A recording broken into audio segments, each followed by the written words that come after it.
Picture this. I'm sitting in the principal's office, my dad beside me, staring at a man in a black suit and black tie. Not a teacher. Not a counselor. A member of the United States Secret Service. And he's here because of me. 3 days earlier, I was just another broke teenager who loved playing pinball and video games at our local bowling alley.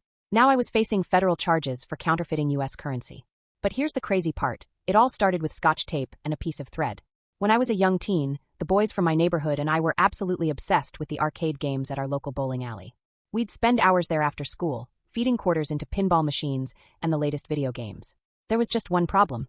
We were broke. Those games were eating through our allowances faster than we could earn them. A quarter here, a quarter there. It added up fast. And we were addicted. We needed to play, but we didn't have the money to support our habit. That's when we decided to do something about our little problem. Something that would land us in more trouble than we ever imagined. Our first scheme was embarrassingly simple. We actually scotch-taped a piece of thread to a quarter and tried fishing it up and down the coin slot. We'd drop it in, the game would register the quarter, then we'd yank it back up and use it again. It worked, sort of. The string would break after a couple uses, or the tape would give out. We were getting some free games, but we wanted more. We needed more. That's when one of us had a brilliant idea. What if we just made our own quarters? Now, a few lessons in science class had actually stuck with us. We realized we needed something that would fool the coin mechanism into thinking our homemade quarters were real. After some research, we decided on lead. Why lead? Well, one of the guy's fathers was an avid hunter who reloaded his own shotgun shells. He had a burner set up in his garage to melt down lead for bullets. Plus, we knew from science class that lead isn't magnetic, which was important because we figured the coin mechanisms might use magnets to detect fake coins. But here's where our plan got really interesting. Where were we going to get enough lead to mass-produce quarters? That's when someone came up with the brilliant observation. Tire weights are made of lead, so we became tire weight thieves. We'd arm ourselves with screwdrivers and pliers and scour the parking lots of shopping centers like a pack of teenage pirates. We'd wander through the rows of cars, drop down out of sight between vehicles, and use our tools to pry off those little lead weights that balance the tires. We were surprisingly good at it. Within weeks, we had a solid supply chain going. Our production line was soon up and running like a real operation. We'd melt the lead in the garage, pour it into plaster molds we'd made from real quarters, let them cool, then move on to the finishing process. The finishing was crude but effective. We'd snip off the excess lead where it had been poured, file down the edges to keep them round, then use steel wool and polishing cloths to shine them up until they looked almost real. The moment of truth came when we took our first batch to the bowling alley for a trial run. I'll never forget that first test. We walked into the bowling alley, hearts pounding, and fed one of our homemade quarters into a pinball machine. The machine lit up. It was ready to be played. Success! We looked at each other with huge grins. Our harebrained scheme actually worked. We intensified production immediately. Soon we had bunches and bunches of fake quarters. We were living the dream. We could play video games anytime we wanted. Every single day after school, you'd find us at that bowling alley, happily feeding our fake quarters into every machine in the place. We felt like criminal masterminds. We thought we were unstoppable. For weeks, it was perfect. We were the kings of the arcade, always having enough money to play whatever we wanted, however long we wanted. Other kids would run out of quarters and have to go home. Not us. We were set for life. But our downfall was coming, and we never saw it coming. Here's what we never thought about. Someone might actually notice that a bunch of fake quarters were showing up in their machines.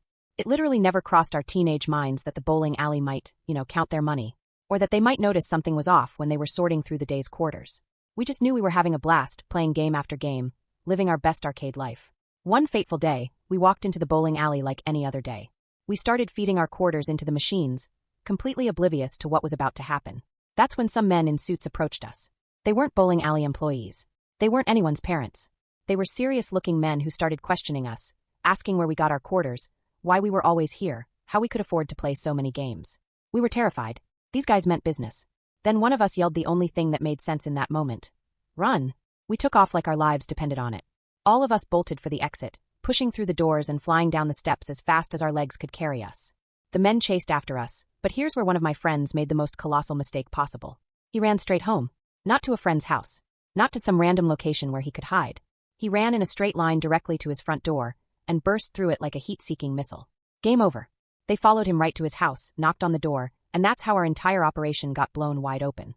Within hours, they had all our names, all our addresses, and all the evidence they needed. Our crime spree was officially over. A few days later, I was sitting in chemistry class when I heard my name over the intercom. Please report to the principal's office immediately. My stomach dropped. I knew this wasn't about being late to class or forgetting homework.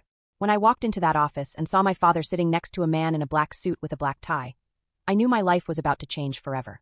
I had to sit there, a teenage kid facing my father, the principal, and a member of the United States Secret Service. The Secret Service. The same people who protect the president were here because of quarters I'd made in a garage. Now here's the thing about counterfeiting. The federal government takes it very seriously. It doesn't matter if you're printing million-dollar bills or making quarters to play pinball. Counterfeiting U.S. currency is a federal crime, and they don't mess around. But this agent was actually pretty cool about it. He told me he was genuinely impressed with the quality of our quarters. Apparently, we'd done a better job than a lot of adult counterfeiters he'd seen. Then he dropped the bombshell. They had recovered over $75 worth of fake quarters from the bowling alley. $75. We had made and used over 300 quarters. The consequences were serious but fair. We had to make full restitution, pay back every penny of the money we'd essentially stolen. The charges were placed on our juvenile records, but we were told that if we kept our noses clean, the charges would be expunged when we became adults. For a bunch of knucklehead kids who just wanted to play video games, it was a wake-up call like no other. I learned my lesson that day. The thrill of getting away with something wasn't worth the terror of sitting across from a federal agent, watching my father's disappointed face, and realizing I could have seriously screwed up my entire future. I stayed on the straight and narrow for the rest of my teenage years and beyond. No more schemes, no more shortcuts, no more trying to beat the system. But here's the craziest part of this whole story. Years later, I found out that the bowling alley had actually known about our fake quarters for weeks before they called the authorities. They'd been watching us, collecting evidence, building their case. They could have stopped us on day one, but they let us keep going, keep digging ourselves deeper, until they had enough evidence to make it a federal case. So while we thought we were criminal masterminds pulling off the perfect crime, we were actually just kids playing right into the hands of adults who were 10 steps ahead of us the entire time. And that is how I became a teenage counterfeiter and got a personal visit from the United States Secret Service. If that doesn't define the meaning of a crazy crime story, I don't know what would. Sometimes the best lessons come from the worst decisions. But hey, at least I can say I impressed a Secret Service agent with my craftsmanship.